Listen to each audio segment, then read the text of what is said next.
Right, this is how #defend like Maguire. Okay, Raj, go ahead. I can't believe for the life of me, Swiss absolutely pummeled France. That was like some crazy, crazy stuff, man. Seriously. Hey, but anyway, Pogba actually got some good Tai Chi skills after he celebrate that one in front of my padang there. The aunties and uncle do the Tai Chi. I think he did that stuff, really good stuff.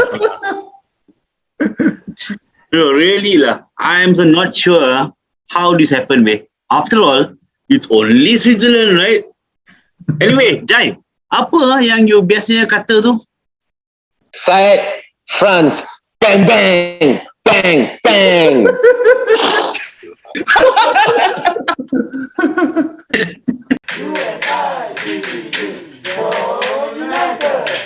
Salam sejahtera and welcome to JomUnited. We are a Malaysian Manchester United fan channel. Yes, like usual, for the 1000th time, dengan bangganya Buatan Malaysia. If you enjoy our videos, please like, share, subscribe, and leave a comment below. Thanks to you guys out there, we just passed the 500 subs. I think we are at 505 or so. So let's continue to grow this and make this the best Manchester United community on YouTube. Okay, Malaysia boleh, JomUnited also boleh. Okay, guys, so this is our Euros 2020 quarterfinals preview episode, okay? But before we dive into that, right, let's just basically talk about the games that we played during the knockout games. The highlights, those few important and very, upset games and all those goal galore kind of games, okay? So let's start off with Belgium and Portugal. Okay, basically I'm sad because Portugal is out. So Raj, what do you feel about the game? Yeah, I'm sad because Ronaldo is out because I'm a Ronaldo fan. So I felt really bad for him because probably it might be, I'm not saying it is his last Euros, it might be his last Euros. He will play again, bro. He will play. Yeah. In his 50s, he will play. But judging on his fitness, maybe he has another Euro in him, we never know. But it was Portugal. Portugal were clearly the more attacking side. I feel that Santos played the wrong players to begin with, because after he took out Jota and he substituted him with João Felix, I think you see more fluidity in the attack. And then Andre Silva should have come in a bit more earlier as well. So really, really disappointed with the performances of Bernardo Silva, Bruno Fernandes, and of course Diego Jota. So clearly the better side, Portugal. But I feel that Belgium won it. The goal that won the game was a beautiful goal. That was a fantastic goal scored by the other Hazard, Torgan Hazard, not Aiden. So I think thoroughly deserved. I think that was the only attack they did, and they defended with their lives right to the end. I think Portugal had 2 chances off the post as well. So it was a fantastic game to start the knockout stages, and as we know, it progressed into some frantic games all the way. So I was sad that Portugal are out, but Belgium thoroughly deserved to go through. Doc, just to get a bit of your opinion on this game. For Belgium, right? Personally, I felt that they were rather flat the way that they played that day. Do you think it's more tactical, or they were basically underperforming that day? For me, I think they did underperform. Actually, apart from that goal, they didn't produce much really throughout the game. And actually, especially once they scored, I thought they went very defensive.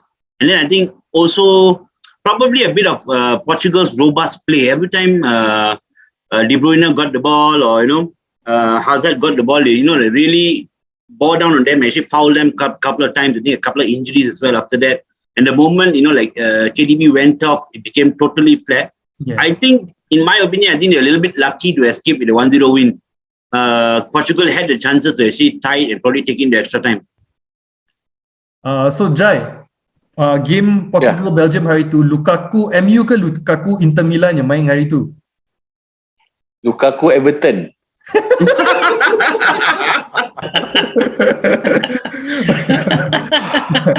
Okay, let's move on to the next game. Another upset. Actually, this is the first game, the upset game. I would say the France versus Swiss. So Josh, the stage is yours. I'm glad you told the France was Swiss was not Holland, but yes, I think France. I think it was a very clear example of underestimating the team. I think I have to give a lot of credit to the Swiss team. After that, they were leading 2-1. Sorry, were 1-0, and then they had a penalty. They missed that penalty. Yes. Supposed to go 2-0 up, and then Benzema scored quick 2 goals. That must be damn demotivating for the Swiss. But guess what happened? After France scored the 3rd goal, with the last few minutes left, and they managed to score 2. That was just pure preservation, resilient and all the way. And that's what's beautiful about this tournament. The underdogs really played their heart out, and the person who scored is actually a free agent. That guy who scored the 3rd goal. So, and he can coolly just take it to his right foot and then swap pass into Lloris, bottom right corner. So, kudos to the Swiss, and I think France should learn from this in the sense that I think they really took Swiss for granted. They overconfident, as you can see. Pogba was scoring that wonder goal. After that, started dancing in the middle of the park, and then and this goes out to say that the stats doesn't matter. You don't win anything. So Pogba and Martial went home with the same price, which is nothing, right? So yeah, it's. I personally think if Martial played right, he would have made a difference. He would have scored the penalty because Mbappe missed out. Yeah, right. Okay. I think the last video during the preview, I said that Swiss very much depends on Shaqiri, but Shaqiri left the pitch on the 73rd minute, and after that, actually, Swiss turned up to a whole different team altogether. They played as a team. They played as a unit. They were fantastic. They got from 3-1 down to 3-3. Dragged the game into extra time and caught French on toast. That was what happened, actually. So it was a fantastic game, actually. Zaka leadership. He played well. He played well as a player and also as a captain. I think the way that he was motivating his players and whatnot, I think he did a fantastic job for an Arsenal player. Basically, I don't really like Arsenal, okay, just to make it clear. But then he did, hats off to that guy. He did a great job that day. Okay, and then the highlight. Can I just add on a little bit? Sorry. Go ahead. I think this is where we saw Pogba at his best and Pogba at his worst. Exactly within 10 minutes. Okay, wonderful true passes, wonderful goal, and then gave the ball away for the equalizer. That is typical of Paul Pogba. Chill. Our man is not here to defend his Paul Pogba, so chill a bit. But we will see side in the comment section. Comment below. Yeah, you'll see in the comment section. Okay, we move on to the next game. Okay, this is another one of those crazy game of football. Okay, Croatia and Spain. So, Doc, what do you think about the game? Oh, what a fantastic game. And I think that was a night of, both these comeback games, right? I think fantastic night for football. Both games ended 3-3 at 90 minutes. But I think what you saw about Croatia, I think, the first goal was a comical goal, right? The goalkeeper, I don't know what he was trying to do. This is what happens when you trust a Spanglish dude instead of my man over here, okay? But I think, Spain then produced some wonderful football to take the lead, 3-1. But credit to the Croatian team. I think, people say they were aging team, but they really lasted the 90 minutes. And, if you look at the last 10 minutes, right, they were not really lumping balls into the box either. They were actually holding the ball, trying to look for, a way through the Spanish defense. And my God, did they find it? In the last 7 minutes, I think they scored 2 goals and took it into extra time. When I went into extra time, I really thought that they would actually take it. And probably I have to again then credit now Unai Simon for the wonderful save that he made in extra time. That actually made a difference. And from there, Spain kicked down and scored 2 goals, and from there it was game over. But I think it was a game that really ding dong both ways, and it was a fantastic watch for the intro. That Morata goal was fantastic, though. Yeah, true, very true. I mean, a wonderful take, beautiful finish. Usually, I give him a lot of. I think Morata won the bet with Werner on who will actually score in the European tournament, and he scored, and the other one didn't until the end. You know why, right? Because he already left the graveyard for strikers. Werner is still there in Chelsea, still there in the graveyard for strikers. Wait, let's keep the Werner talk for later. Okay. Yeah. Right. So we move on to the next one. Okay, this is one of the major upsets, okay. Holland versus Czech Republic. My friend, you're still using the same backdrop, my friend. So maybe you want to switch it. So I think because I followed them back as well, so I might as well just keep it there. So, yeah, I think for the Dutch team, you can clearly see that that one miss. I think when Malen had a one-on-one chance, and he didn't take it. That's purely of a very as you can see, inexperienced striker. He missed out the chance. And in a tournament, if you don't take your chance, you will be punished. And see what happened and delete, as you know. And this is the only time I'm going to support a Liverpool player, which is Van Dijk. The importance of Van Dijk at the back. And and Van Dijk will never do this kind of a calamity at the back. And then delete actually do a red card. And the whole game changed. Even the red card after that was 0-0. But then the Czech Republic, they saw the opportunity with 10 men, went for it, and they are up front. They have a very clinical striker. They have very good people in attack. And then Holes found holes in the defense, and he scored that one goal. And still, I had a bit of hope, but when Schick scored that goal, that's the actually nail on the coffin lah. But actually, well done to the Czechs. I think they deserve it. They really played hard. Thank God now Frank de Boer is out of the management role. I think we need another manager, because since the start of the tournament, I think it's very questionable of the way he played. The only positive thing is he had a very good group to qualify from, which I was confident they would qualify, and I knew they will get knocked out, but I didn't know it would be in the Czechs, and it clearly shows the inexperience of the team. So well done to the Czechs, and I know I'm looking forward for next year for World Cup, for maybe this youth team will actually learn from these mistakes. I think before I sorry to jump in, Dom.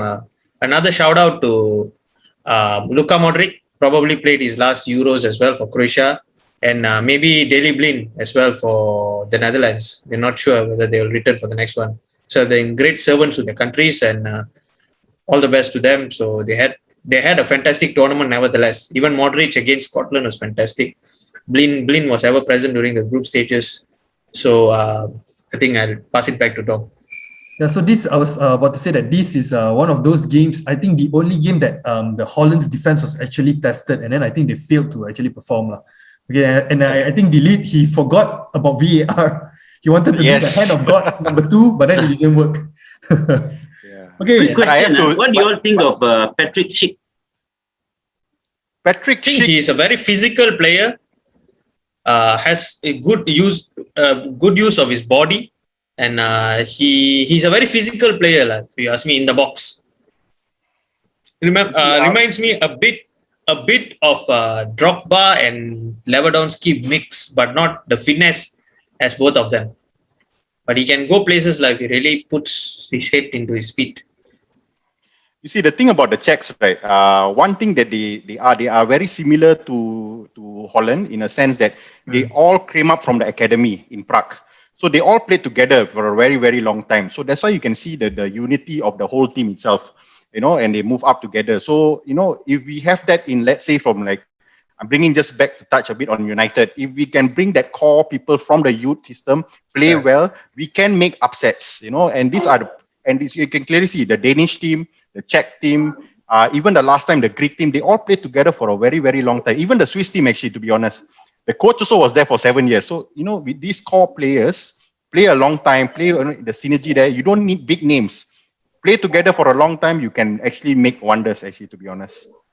And sometimes one tournament can make a player. And I wonder whether this could be the tournament that actually makes Patrick Schick. I think he scored about 9 or 10 goals last season for somewhere in the German league, right? Leverkusen, I think. But from what I've seen, his World Cup has been quite impressive. The movement, his runs, getting into good positions, the awareness, and good finishing. So I don't know. Let's see how it goes next season. But I think he might be one to watch. Yep. Okay. We move on to the next game. Okay, England versus Germany. Okay, ini game yang memang semua orang tengok lah semalam, Jai. So memang Jai gembira. So apa pendapat Jai tentang game semalam? Okay, I tak kisah pun dengan cara macam mana pun, memang I dah tahu England menang sebenarnya. Even belum start game pun dah tahu dah England akan menang. So sebab kita nampak sebab Jerman main dengan 10 orang kan. all this while mighty Germans. Mungkin lah. So okay, kita nampak formation daripada England. England main 5 defend dengan 1 midfield defensif. So game semalam sebenarnya banyak game safe lah, macam berhati-hati, Cuma bila England jumpa dengan pasukan yang lebih berhati-hati, itu yang makan diri tu. Sebab England nampak tidak menurunkan player-player yang kreatif macam Jadon Sancho, Rashford. Selepas Grealish masuk, baru ada impact kreatif dekat situ. Itu yang boleh membuatkan gol daripada Sterling, daripada pemain Manchester punya defense yang assist, dapatkan gol.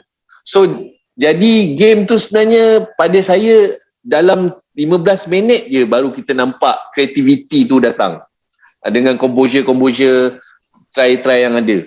So I apa-apa pun I tetap akan kata yang I rasa happy lah, even macam mana cara pun England menang.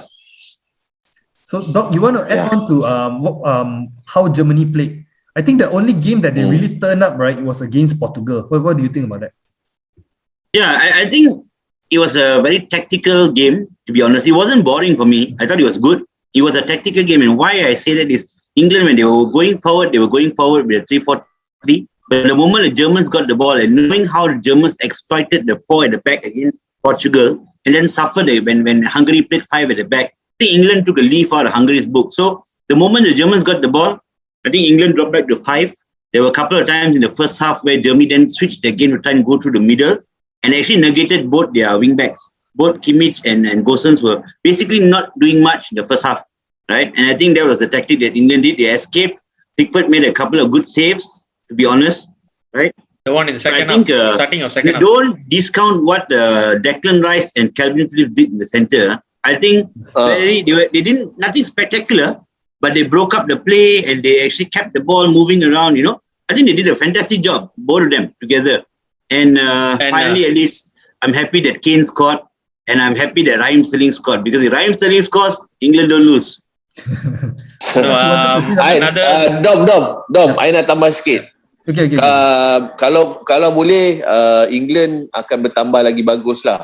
So kita akan jumpa kat final, sebab dia game dia macam bounce to bounce tau, game by game. So itu kita harapan England punya. Jai, saya ingat satu. Saya pun nak tanya sikit. Yang hari tu you cakap misteri Southgate. So apa ialah misteri Southgate? Josh also saying plan B, what happened? I still don't know the same thing. No, I will add in after Jai. Jai pergi dulu. Okay, formation sebenarnya, formation England ni biasa dia buat diamond 4-4-2. But bila Southgate ambil, dia berubah-ubah formation tau. So contoh macam Jerman punya game semalam, formation dia macam 5-2, but defend 5 and then dia bukan main diamond, bukan macam biasa punya. Sebab tu Southgate ni pada dia ada something mystery punya pendekatan daripada setiap game. Dia tengok game orang tu macam mana, and then dia akan tunjuk satu formation yang berbeza-beza. Dia bukannya untuk hari ni dengan Jerman, mungkin dengan Ukraine dia akan ubah. So kalau kita tengok, dia akan macam shuffle punya player tau. Mungkin Grealish main dulu, Sancho dengan partner Rashford. So itu yang misteri yang saya tak tahu. Kalau nak tahu lagi, mungkin kita jumpa kat final, baru kita tahu. belum terselah lagi lah dia punya misteri dia lah. Yes, kita nak tahu. Yang penting bila final baru nampak misteri tu lebih nampak If I may add a bit on Jai's point, actually the mystery was, have you seen us playing? Have you seen England playing with the back three in the last 3 group games? Was all two centre backs, right? And then on Germany, they played 3 centre backs with the 2 wing backs. And spot on, like what Doc said, they saw the Hungary's playbook and they played 5 at the back and they know what Germany's strength is, the two weak players. So like what Jai said, in terms of the mystery, right, is basically Southgate is playing to their weaknesses.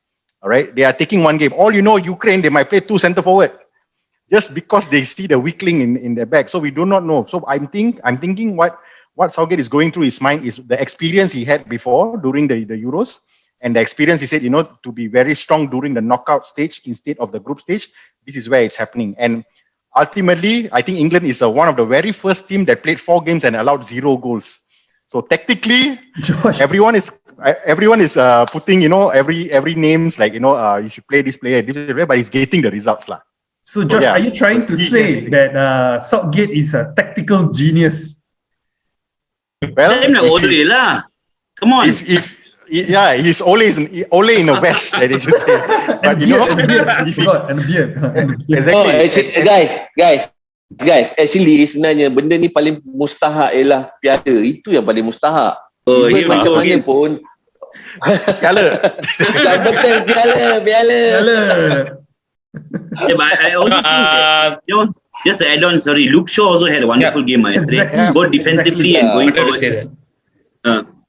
Read your mind, Raj. Both goals. And wonderful redemption for Southgate after his penalty miss against the Germans. Yeah. And then I just want to apologize to all the England fans out there for talking bad about Sterling. I think he had a very good game yesterday. I must admit, he was one of the bright sparks in the English team. And, Raj, if he plays crap for 85 minutes and he scores one goal, I'm happy. You know why? Because when he scores, we don't lose. So yeah. Our resident Maguire fan is not here, but then let me just ask you, Raj. The man of the match it was given to Harry Maguire. Do you think it's a fair a fair award to him? Or should he I have no agenda against Maguire. Maguire played well yesterday, but I honestly feel that the man of the match yesterday was supposed to be Luke Shaw or Raheem Sterling for that matter. I mean, Luke Shaw was involved in both the goals that England scored, and he was having a cracking game. What do you call that? Maguire, on the other hand, almost gave away a very, very. He not almost gave away. He gave away a free kick at a very dangerous position and earned a yellow card.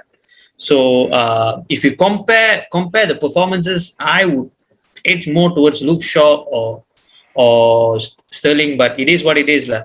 He won it, and congratulations to Maguire for his man of the match performance. And also shout out to Jose Mourinho, man. I think if it's not because of his statements, right? Probably Luke Shaw wouldn't have performed. He wanted to prove. He got into Luke Shaw's head again. Yeah. It's always in his head. Always in his head. Okay, guys. So this is the end of part 1. Okay, stay tuned for part 2 where we dive into the quarterfinals knockout stage. All right. Subscribe, like, share.